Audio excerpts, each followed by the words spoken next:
જય સ્વામિનારાયણ વિદ્યાર્થી મિત્રો, બાયોલોજી ઈ વિદ્યાના ક્લાસમાં આપ સૌનું સ્વાગત છે.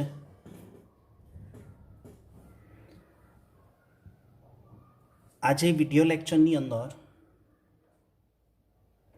આદિ કોષ કેન્દ્રીય કોષ એટલે કે બેક્ટેરિયલ સેલ, બેક્ટેરિયા કોષનો આપણે અભ્યાસ કરીશું. અહીંયા આકૃતિમાં જે દેખાય છે એ આકૃતિ એનસીઆરટી બુકમાં નથી.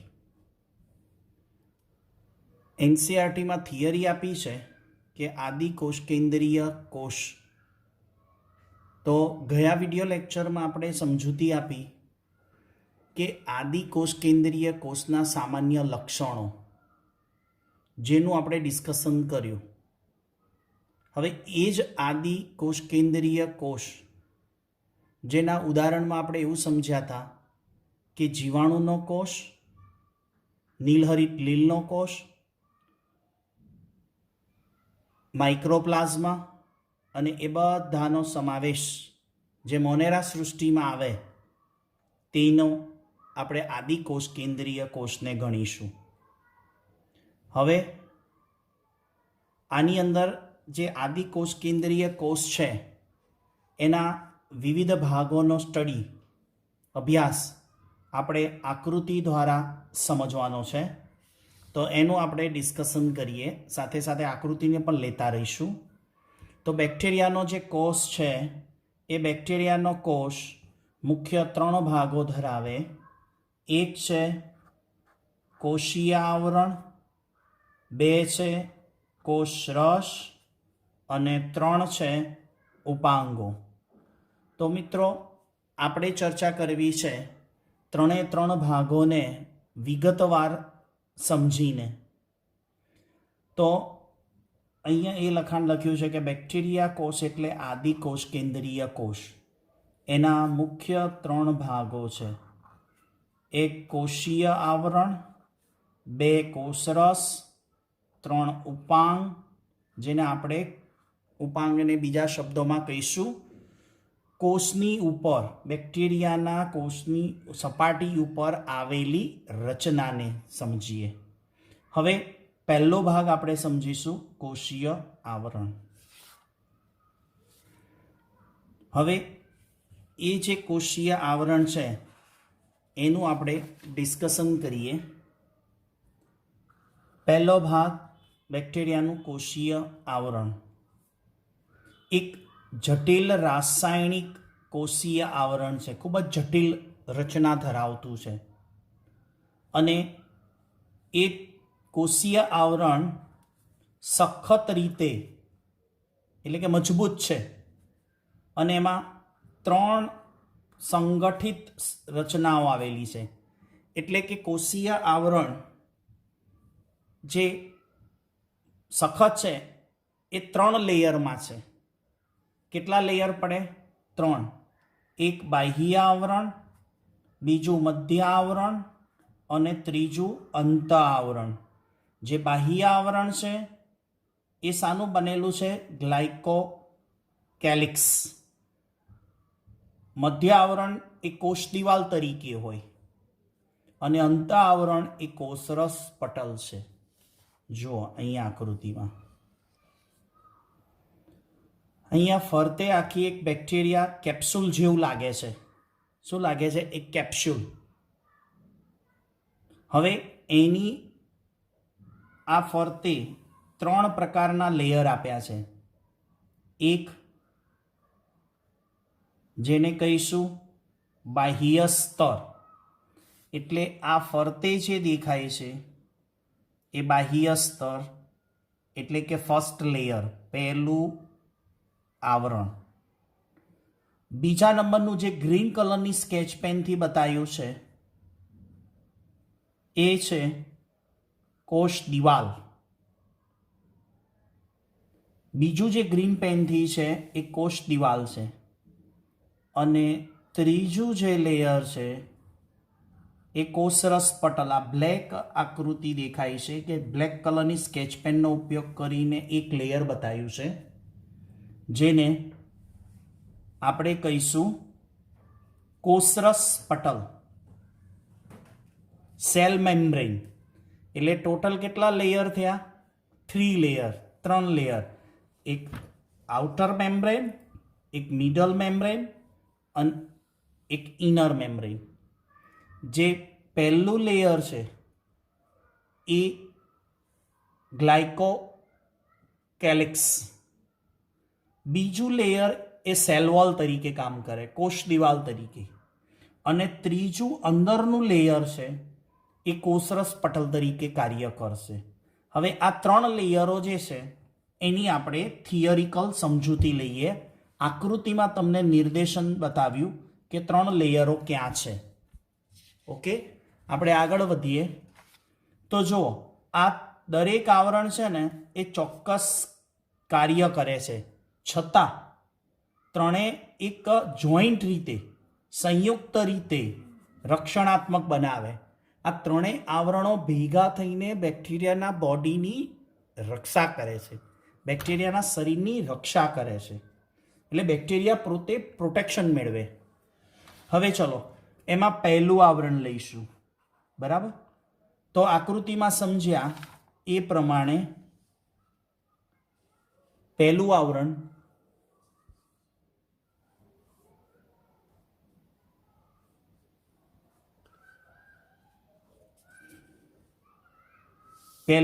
છે આર્યુ, જેની આપણે ચર્ચા કરવી છે, જે બાહ્ય સ્તર કહેવાય.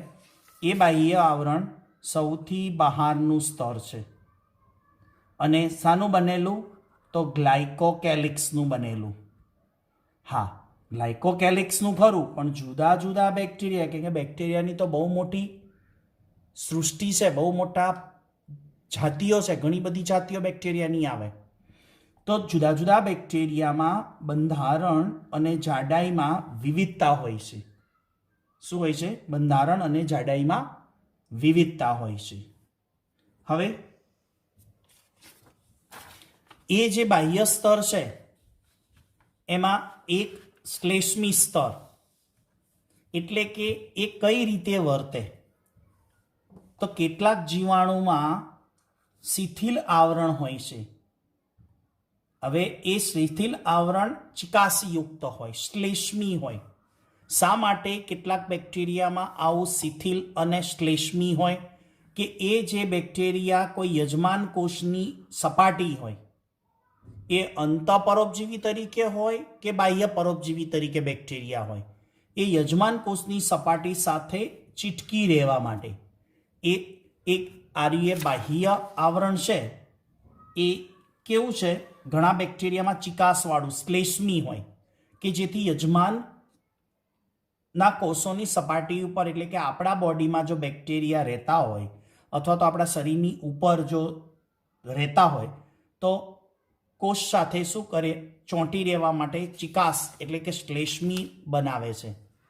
જ્યારે ઘણા બેક્ટેરિયામાં શ્લેષ્મી નથી હોતું. ઘણા બેક્ટેરિયામાં, એટલે કે કેટલાક જીવાણુમાં જાડું અને સખત હોય. કેવું હોય?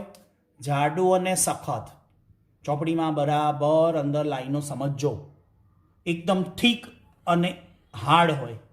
શા માટે આવું બેક્ટેરિયાનું લેયર પ્રાવર કહેવાય ને? શું કહેવાય? પ્રાવર, જે કેપ્સ્યુલ કહેવાય, જે જાડું અને સખત આવરણ સ્વરૂપે છે. શા માટે આવું જાડું અને સખત હોય?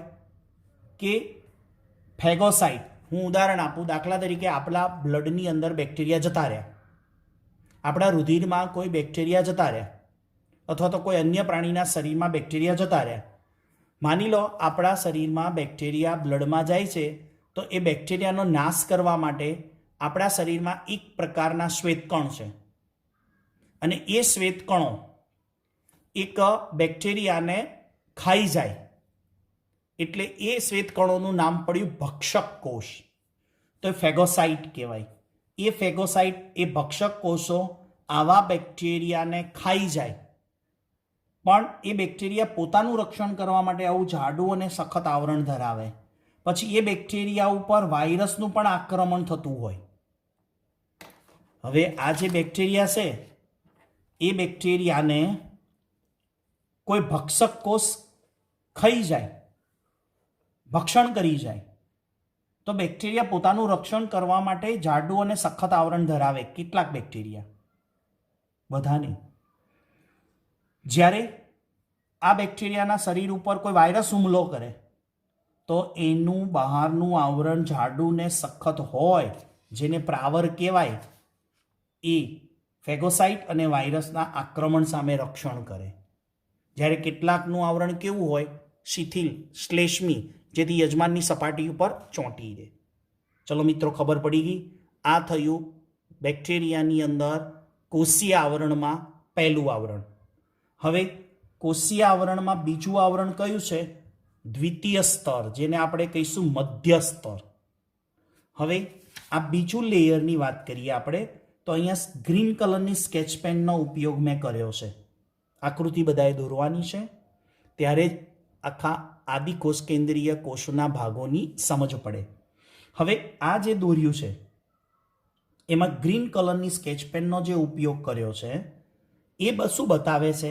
બીજું લેયર બતાવે છે, કોષ દિવાલ. બીજું લેયર, કોષ દિવાલ, સેલ વોલ. અને કેવું છે? ઘટ્ટ છે, ઘટ્ટ. પછી એ રસસ્તરની ફરતે છે. રસસ્તર એટલે અહીંયા બ્લેક સ્કેચ પેનથી દોર્યું છે ને, એ અંદરનું અંતઃઆવરણ છે, એની ફરતે એટલે આ કોષ દિવાલ, એટલે કોષરસ પટલની ફરતે આવેલું આવરણ એ કોષ દિવાલ તરીકે વર્તે. બેક્ટેરિયાની સેલ વોલ કહેવાય. તો એ બેક્ટેરિયાની સેલ વોલ શું કાર્ય કરશે? તો એક તો બેક્ટેરિયાનો કોષનો આકાર નક્કી કરે. બેક્ટેરિયાનો જે શેપ છે, ગોલાણું હોય કે દંડાણું હોય, એ બેક્ટેરિયાનો આકાર જાળવી રાખે, એ કામ કોષ દિવાલનું છે. સાથે સાથે મજબૂત બંધારણીય રચના ધરાવે, એકદમ સખત આવરણયુક્ત રચના છે, જે શું કરશે? બેક્ટેરિયાને તૂટવા તેમજ પતન થવાથી અટકાવે. આ કોષ દિવાલ છે ને, બેક્ટેરિયાનો નાશ ન થવા દે, બેક્ટેરિયાનું રક્ષણ કરે. અથવા તો એ બેક્ટેરિયાને પતન થવાથી, એટલે કોઈ એસિડ, કોઈ બેઝ અથવા તો કોઈ રસાયણની જો બેક્ટેરિયા ઉપર અસર થતી હોય ને, તો બને ત્યાં સુધી બેક્ટેરિયાની કોષ દિવાલ બેક્ટેરિયાનું રક્ષણ કરે. એના માટે બેક્ટેરિયામાં સેલ વોલ આપેલી છે, બેક્ટેરિયાના પ્રોટેક્શન માટે.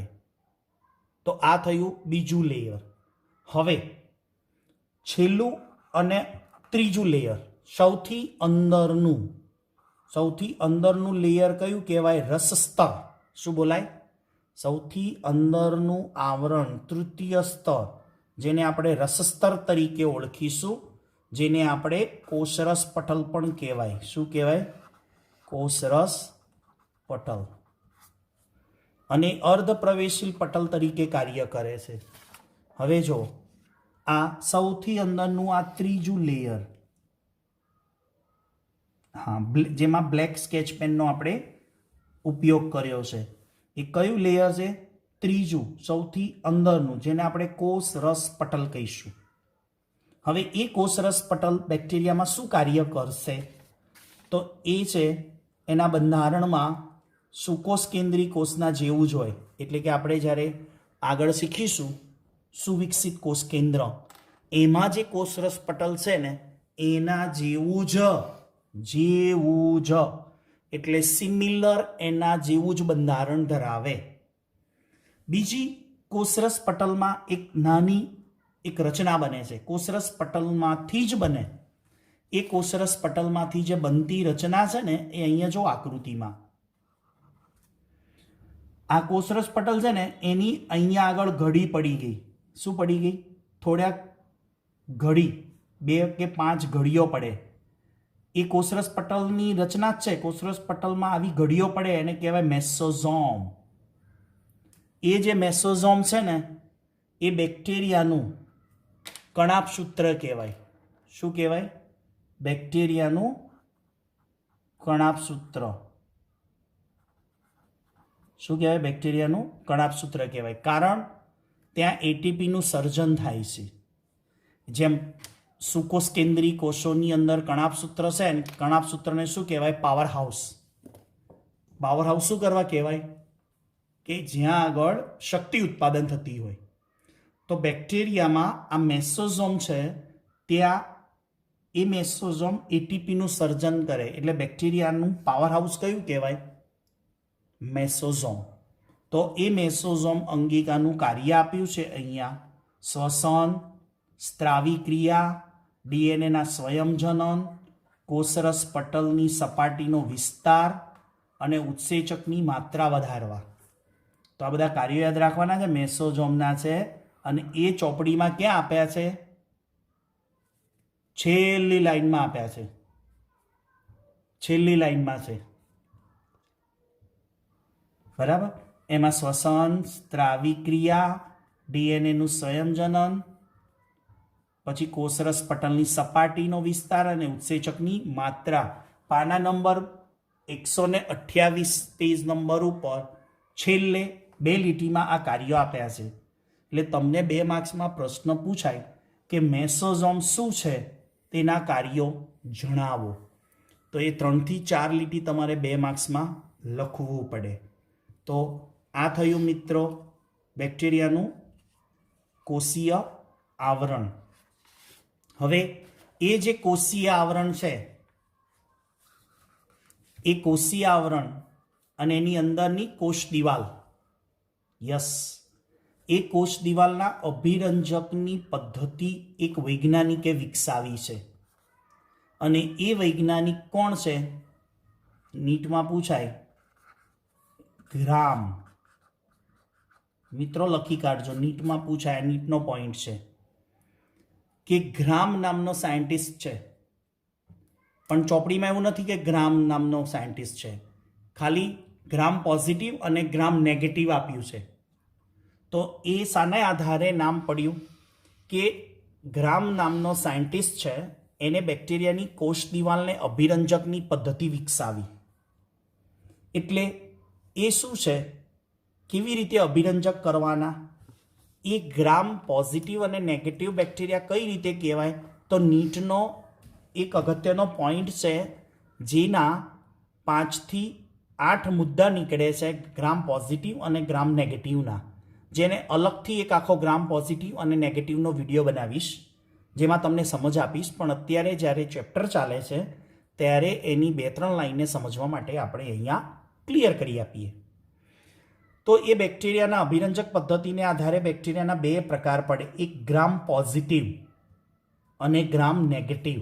અભિરંજક પદ્ધતિને આધારે જો અભિરંજકને શોષી લે છે તો પર્પલ બેક્ટેરિયા, એટલે કે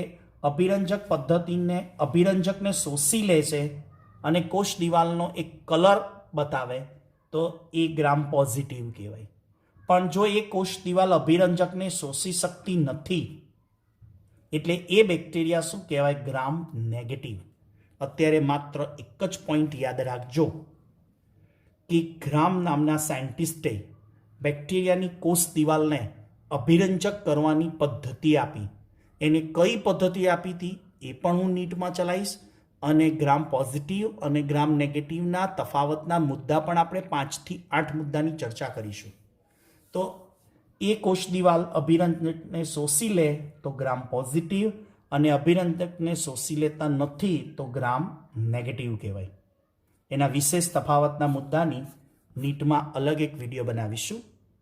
હવે છેલ્લે આપણે જોઈ ગયા કોષીય આવરણ. તો કોષીય આવરણના ઉપયોગની વાત કરીએ. કોષીય આવરણના રૂપાંતરણો. કોષીય આવરણમાં કેટલાક ભાગો શું રૂપાંતર દર્શાવે? તો કે છે કેટલાક બેક્ટેરિયામાં કોષીય આવરણો પટલિકાઓની રચનાનું નિર્માણ કરશે, પુટિકાઓ બનાવશે, નલિકાઓ બનાવે, મેસોઝોમ બનાવે. આવી ગયું ને? તો એ મેસોઝોમ વિશિષ્ટ રચના, એનું કાર્ય હમણાં જ આગળ ચર્ચા કરી. તો કોષીય આવરણ કયા કયા રૂપાંતરણો, એટલે કોષીય આવરણમાં કયા રૂપાંતરણો જોવા મળે? અલગ અલગ બેક્ટેરિયામાં અલગ અલગ પ્રકારના હોય. પટલિકાઓની રચનાનું નિર્માણ, પુટિકાઓ, નલિકાઓ, મેસોઝોમ.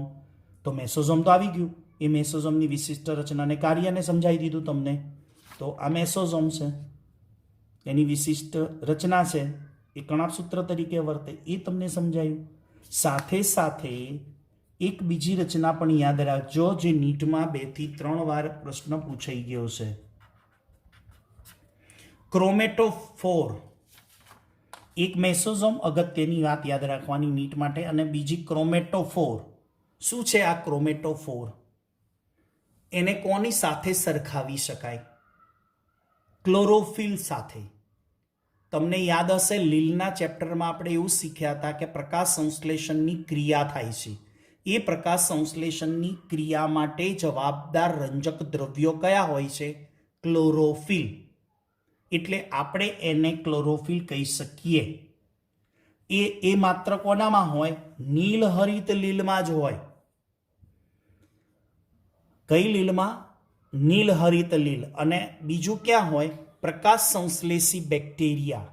કેટલાક બેક્ટેરિયામાં આ ક્રોમેટોફોર નામની જો રચના હોય તો એ બેક્ટેરિયા લીલી વનસ્પતિની જેમ પ્રકાશ સંશ્લેષણ કરે. એટલે કે નીલહરિત લીલમાં બીજી એમાં તો છે જ, એટલે કે નોસ્ટોક, એનાબીના, આ બધી નીલહરિત લીલ છે, એમાં તો ઓલરેડી ક્રોમેટોફોર છે જ. પણ કેટલાક બેક્ટેરિયા પણ ક્રોમેટોફોર રચના ધરાવે, જેને પ્રકાશ સંશ્લેષી રચના કહી શકાય. કેમ કે એ પ્રકાશ સંશ્લેષી રચના એટલે પ્રકાશ શક્તિનું રાસાયણિક શક્તિમાં રૂપાંતર. એટલે પ્રકાશ શક્તિનું રાસાયણિક શક્તિમાં રૂપાંતર એટલે ખોરાક બનાવે. શું બનાવે? ખોરાક બનાવવાની પ્રક્રિયા કરે. પ્રકાશની હાજરીમાં ખોરાક બનાવે, જેમ લીલી વનસ્પતિ બનાવે ને એમ. તો એ શું છે? ક્રોમેટોફોર પ્રકાશ સંશ્લેષી રંજક દ્રવ્ય છે. આ યાદ રાખજો. તો મિત્રો, આ થયું બેક્ટેરિયાનું કોષીય આવરણ, અથવા એમ કહી શકાય કે આદિકોષ કેન્દ્રીયનું કોષીય આવરણ. હવે એનો સેકન્ડ ભાગ કયો આવે? કોષરસ. અને બીજો કયો આવશે? લાસ્ટ ઉપાંગ. 3 ભાગોની ચર્ચા કરીને આપણે. એક કોષીય આવરણ, બરાબર. હવે 2 ભાગો કોષરસ અને ઉપાંગોની આપણે માહિતી લઈએ. એટલે કે નેક્સ્ટ વિડીયો લેક્ચરમાં એને અલગથી આપણે સ્ટડી કરીશું, કોષરસ અને ઉપાંગોને. ત્યાં સુધી સૌ વિદ્યાર્થી મિત્રોને જય સ્વામિનારાયણ.